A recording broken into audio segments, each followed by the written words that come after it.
En voz alta Relatos presenta Manchas de sangre en el suelo, de Agatha Christie. Es curioso, comenzó a decir Joyce Lempriere, pero casi me siento inclinada a no contarles mi historia. Sucedió hace mucho tiempo, hace 5 años para ser exacta, y desde entonces me tiene obsesionada. Tanto su lado brillante, alegre y superficial, como el horror que se escondía en el fondo. Y lo curioso del caso es que el cuadro que pinté entonces está impregnado de la misma atmósfera. Cuando se mira por primera vez, parece solo el simple boceto de una callejuela de Cornualles bañada por la luz del sol. Pero al contemplarlo con más atención, se descubre en él algo siniestro. Nunca quise venderlo, pero nunca lo miro. Está en mi estudio, en un rincón y de cara a la pared. El nombre del lugar es Rathole, un extraño pueblecito pesquero de Cornualles, muy pintoresco, tal vez demasiado pintoresco. En él se respira demasiado la atmósfera de una antigua sala de té de Cornualles. Tiene tiendas en las que las muchachas de pelo a lo garzón pintan a mano leyendas sobre pergaminos. Es bonito y original, pero se lo creen demasiado.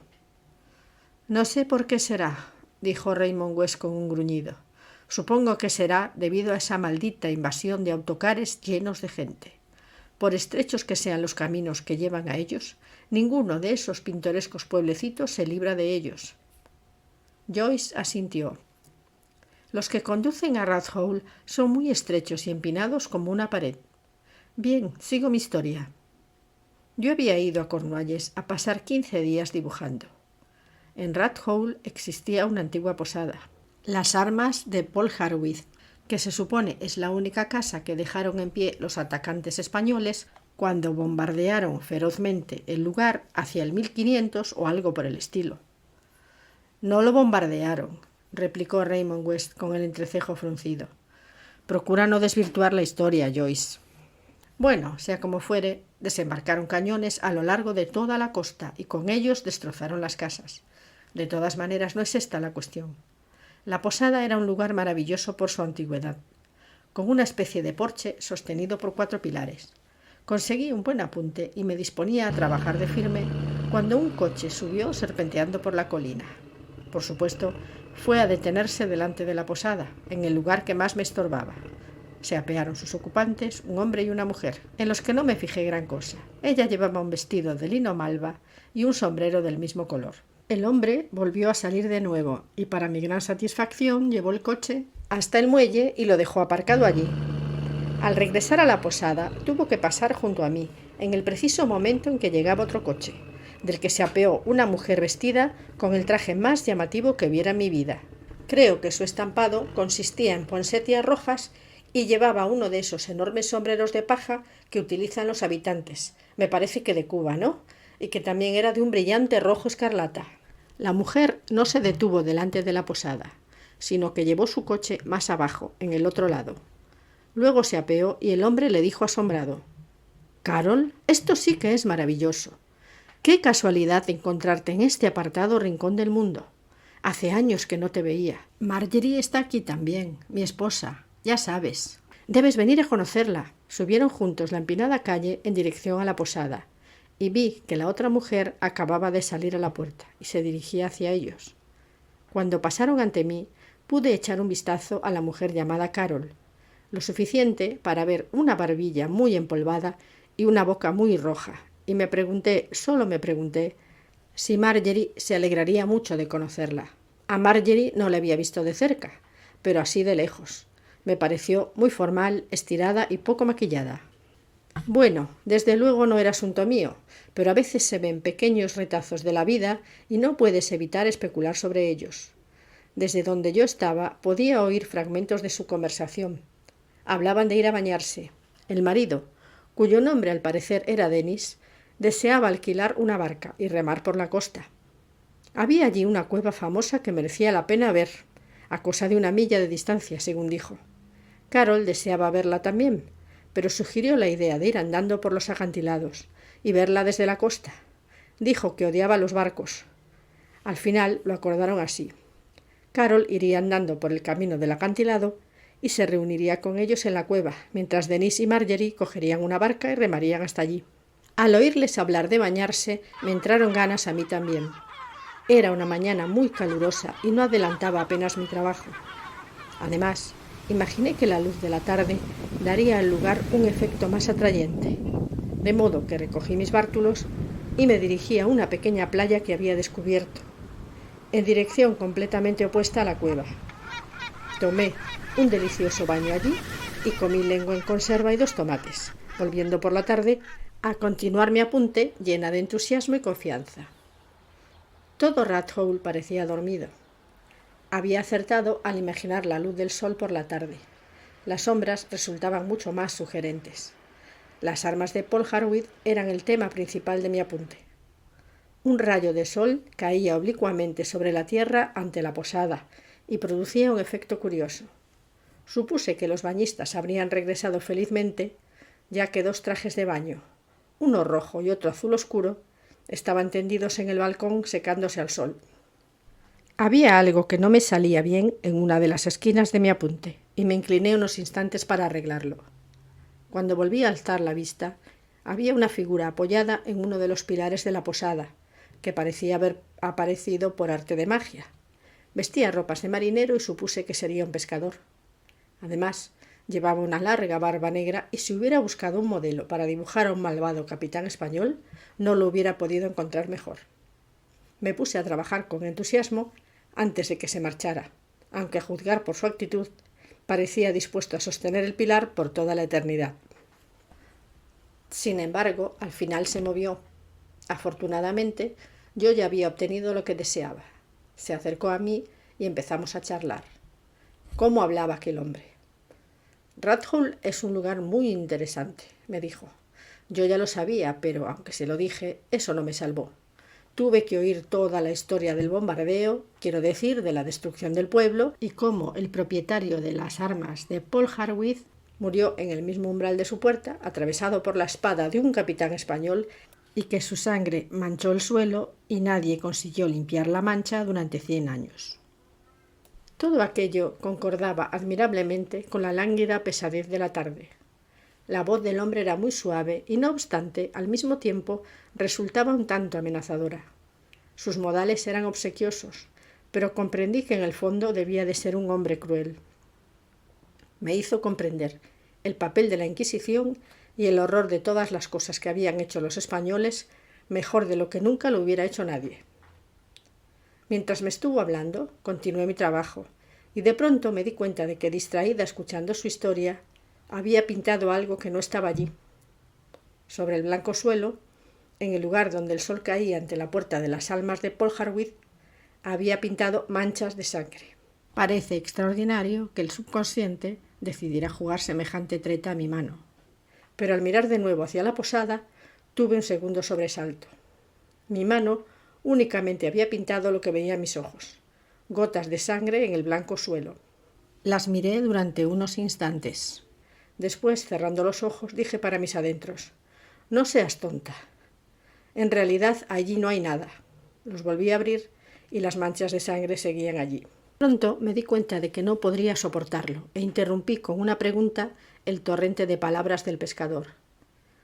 «Dígame», le dije, «no tengo muy buena vista. ¿Eso que se ve en el suelo son manchas de sangre?» Me miró con benevolencia.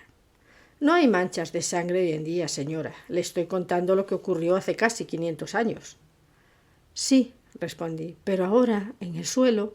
Las palabras se ahogaron en mi garganta. Sabía, me daba cuenta de que él no vería lo mismo que yo. Me puse de pie y con las manos temblorosas empecé a recoger mis cosas. Y entonces observé que el joven que había llegado en coche aquella mañana salía de la posada mirando a ambos lados de la calle con perplejidad. En el balcón apareció su esposa para recoger los trajes de baño. Él echó a andar hacia el coche, pero cambió de idea y cruzó la calle hacia el pescador. «Oiga, buen hombre», le dijo, «¿sabe usted si la señora que llegó en el otro coche ha regresado ya?» «¿Una señora con un vestido floreado?» «No, señor, no la he visto. Esta mañana se fue hacia la cueva por los acantilados. Lo sé, nos bañamos todos juntos y luego nos dejó para volver a casa. y no hemos vuelto a verla desde entonces. No es posible que tarde tanto. Los acantilados no serán peligrosos, ¿verdad? Depende de por dónde se vaya, señor. Lo mejor es ir con alguien que conozca el lugar. Era evidente que se refería a sí mismo, y se disponía a seguir hablando, pero el joven le interrumpió sin ninguna ceremonia y volvió de nuevo a la posada, gritando a su esposa que estaba en el balcón. «Oye, Margery, Carol no ha regresado todavía. Es raro, ¿no te parece?» No oí la respuesta de Margery, pero su esposo continuó diciendo: «Bueno, no podemos esperar más. Tenemos que continuar hasta Penrithar. ¿Estás lista? Iré a sacar el coche». Hizo lo que decía y enseguida se marcharon juntos. Entretanto, yo había esperado ansiosa el momento de probar lo ridículo de mis imaginaciones. Cuando el automóvil se hubo alejado, fui hasta la posada para examinar de cerca el suelo. Desde luego allí no había manchas de sangre. No, todo había sido producto de mi exaltada imaginación. Y eso, en cierto modo, todavía resultaba más aterrador. Fue entonces, mientras permanecía en pie como clavada en aquel lugar, cuando oí la voz del pescador que me miraba con curiosidad. «Usted creyó ver manchas de sangre aquí, señora?» Asentí. «Es muy curioso, muy curioso. Aquí tenemos una superstición, señora. Si alguien ve esas manchas de sangre...» Hizo una pausa. «¿Y bien?», le animé. Continuó hablando con su voz melosa, con una entonación inconfundiblemente cornuallesa, pero suave y educada en el acento, completamente libre de todos los giros y peculiaridades del habla de Cornualles. «Dicen, señora, que si alguien ve esas manchas de sangre, habrá una muerte antes de 24 horas. ¡Qué terrible!». Sentí que un estremecimiento recorría mi espina dorsal. Él continuó en tono persuasivo: «Hay una lápida muy interesante en la iglesia acerca de una muerte...». «No, gracias», le dije decidida, y girando sobre mis talones eché a andar calle abajo hacia la casita donde me hospedaba. Cuando llegué vi a lo lejos a la mujer llamada Carol, que venía corriendo por el camino del acantilado. En contraste con el color gris de las rocas, parecía una venenosa flor roja. Su sombrero era rojo como la sangre. Me dominé. La verdad es que estaba obsesionada por la idea de la sangre. Más tarde oí el ruido de su coche y me pregunté si también ella se dirigía a Penrithar. Pero tomó la carretera por la izquierda, en dirección contraria. Observé cómo desaparecía por la colina y respiré un poco más tranquila. Rathole volvía a parecer dormido una vez más. «Si eso es todo», dijo Raymond West cuando Joyce se detuvo para tomar aliento, «daré mi dictamen enseguida. Indigestión. Hace ver manchas ante los ojos después de las comidas». «Eso no es todo», replicó Joyce. «Tienes que oír el final». 2 días más tarde lo leí en el periódico con este titular: «Baño fatal en el mar». El artículo contaba cómo Mrs. Dacre, esposa del capitán Dennis Dacre, se ahogó desgraciadamente en la ensenada de Landiar, a poca distancia de donde yo me hallaba, siguiendo la línea de la costa. Ella y su esposo se encontraban hospedados en el hotel del lugar y expresaron su intención de bañarse, pero comenzó a soplar un viento helado y el capitán Dacre declaró que hacía demasiado frío y por ello se fue en compañía de otros huéspedes del hotel a las pistas de golf cercanas al lugar. No obstante, Mrs. Dacre dijo que ella no tenía frío y se marchó sola a la ensenada. Como no regresaba, su esposo empezó a alarmarse y bajó a la playa acompañado de sus amigos. Encontraron sus ropas junto a una roca, pero ni rastro de la infortunada esposa. Su cadáver no fue hallado hasta casi una semana más tarde, cuando el mar lo arrojó a la playa, bastante más lejos del lugar del suceso. Tenía un gran golpe en la cabeza, que debió recibir antes de morir, y la opinión general fue que al zambullirse en el mar se había golpeado contra una roca. Por lo que pude averiguar, su muerte debió de ocurrir 24 horas después de que yo viese las manchas de sangre.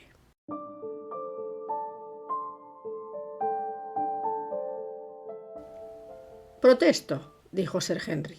«Esto no es un problema, sino una historia de fantasmas. Evidentemente Miss Lempriere es una médium». Mr. Petherick emitió su acostumbrada tosecilla. «Me sorprende una cosa», dijo, «el golpe en la cabeza. Creo que no debemos descartar la posibilidad de que su muerte fuese violenta. Pero no tenemos dato alguno en que basarnos. La alucinación o visión de Miss Lempriere, desde luego, es interesante, pero no comprendo qué quiere que digamos. Indigestión y pura coincidencia, dijo Raymond. De todas formas, no puede estar segura de que fuesen las mismas personas. Además, la maldición o lo que fuera solo podría afectar a los habitantes de Rathole. Yo tengo la impresión, dijo Sir Henry, de que el siniestro pescador tiene algo que ver en esta historia, pero estoy de acuerdo con Mr. Petherick en que Miss Lempriere nos ha dado pocos datos. Joyce se volvió hacia el doctor Pender, que negó con la cabeza. Es una historia muy interesante, dijo, pero estoy de acuerdo con Sir Henry y Mr. Petherick en que son muy pocos los datos que nos ha dado. Joyce miró a Miss Marple, que le sonrió. Yo también considero que eres un poco tramposa, Joyce, querida, le dijo. Claro que para mí es distinto. Quiero decir que nosotras, por ser mujeres, sabemos apreciar la importancia que tienen los vestidos y, por lo tanto, no creo que sea justo presentar un problema así a un hombre. Debió de cambiarse con inusitada rapidez. ¡Qué mujer más perversa! Y él es todavía peor. Joyce la miraba con ojos muy abiertos. Tía Jane, le dijo. Quiero decir, Miss Marple, creo que... me parece que ya sabe usted la verdad. Sí, querida, dijo Miss Marple. A mí, que estoy sentada tranquilamente, me ha resultado mucho más sencillo que a ti. Y eso que por ser artista eres muy sensible a tu entorno, ¿no es cierto? Sentada aquí con mi labor de punto, puedo ver los hechos con claridad. Las gotas de sangre cayeron desde el balcón del traje de baño, ya que al ser rojo, los mismos criminales no se dieron cuenta de que estaba manchado de sangre. Pobrecilla infeliz. Perdóneme, Miss Marple, intervino Sir Henry, pero usted sabe que sigo todavía en la más completa oscuridad. Usted y Miss Lempriere parecen saber de qué están hablando, pero nosotros los hombres seguimos ignorantes de todo. Ahora les contaré el final de la historia, dijo la joven. Ocurrió un año más tarde. Yo me encontraba en un pueblecito de la costa pintando, cuando de pronto experimenté la extraña sensación de presenciar algo que ya había ocurrido antes. Ante mí tenía a dos personas, un hombre y una mujer, que saludaban a una tercera, una mujer vestida con un traje estampado con poinsettias rojas. Carol, esto sí que es maravilloso. Qué casualidad encontrarse aquí después de tantos años. ¿No conoces a mi esposa? Joan, te presento a una antigua amiga mía, Miss Harding. Reconocí al hombre al instante.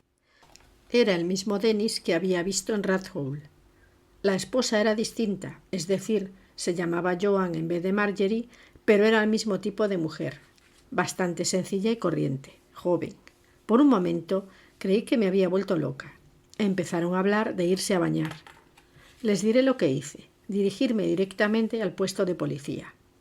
Pensé que lo más probable era que me tomasen por loca, pero no me importaba y todo salió bien. Encontré allí a un hombre de Scotland Yard que había acudido precisamente por aquel asunto.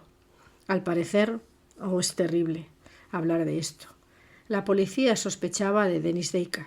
No era su verdadero nombre, se lo cambiaba según las distintas ocasiones. Acostumbraba a hacer amistad con muchachas sencillas que no tuviesen muchos parientes ni amigos, y después de casarse con ellas, aseguraba sus vidas por grandes sumas, y luego, es terrible. La mujer llamada Carol era su verdadera esposa, y juntos llevaban a cabo siempre el mismo plan. Así es como llegaron a atraparlo. Las compañías de seguros empezaron a sospechar. Acudía a algún lugar de veraneo con su nueva esposa. Allí se encontraba con la otra mujer y se iban a bañar juntos. Entonces asesinaban a la esposa y Carol, poniéndose sus ropas, regresaban el bote con él. Más tarde abandonaban el lugar, después de preguntar por la supuesta Carol, y al llegar a las afueras del pueblo, Carol regresaba con sus ropas llamativas y su maquillaje extremo para marcharse de allí en su propio coche. Averiguaban en qué dirección iba la corriente y la supuesta muerte ocurría en el próximo pueblo que quedase en esa misma dirección. Carol hacía el papel de esposa y se iba ella sola a alguna playa solitaria para dejar las ropas de ésta junto a una roca y se marchaba con su llamativo traje a esperar tranquilamente que su esposo fuera a reunirse con ella. Supongo que cuando asesinaron a la pobre Marjorie, parte de la sangre debió empapar el traje de baño de Carol y al ser de color rojo no lo notaron, tal y como dice Miss Marple. pero al tenderlo en el balcón cayeron algunas gotas al suelo. «Uf», se estremeció. «Todavía puedo verlas». «Claro», exclamó Sir Henry, «ahora lo recuerdo muy bien». Su nombre verdadero era Davis. Había olvidado que uno de sus muchos alias fue Dacre. Era una pareja extraordinaria. Siempre me sorprendió que nadie descubriera su cambio de personalidad. Supongo, tal como dice Miss Marple, que sería porque la ropa se identifica más fácilmente que los rostros. Pero fue un plan muy inteligente, ya que aunque sospechábamos de Davis, no fue fácil detenerlo, porque siempre parecía tener una coartada impecable. «Tía Jane», dijo Raymond, «¿cómo lo haces? Has llevado una vida apacible y nada parece sorprenderte». «No hay nada nuevo en este mundo», replicó Miss Marple. «Ahí tienes a Mrs. Green, ya sabes, la que enterró a 5 hijos, todos con la vida asegurada. Y bueno, naturalmente, una no puede dejar de sospechar». Movió la cabeza. «Hay mucha perversidad en la vida de un pueblecito, y espero que vosotros los jóvenes no lleguéis a saber nunca lo malvado que puede ser el mundo».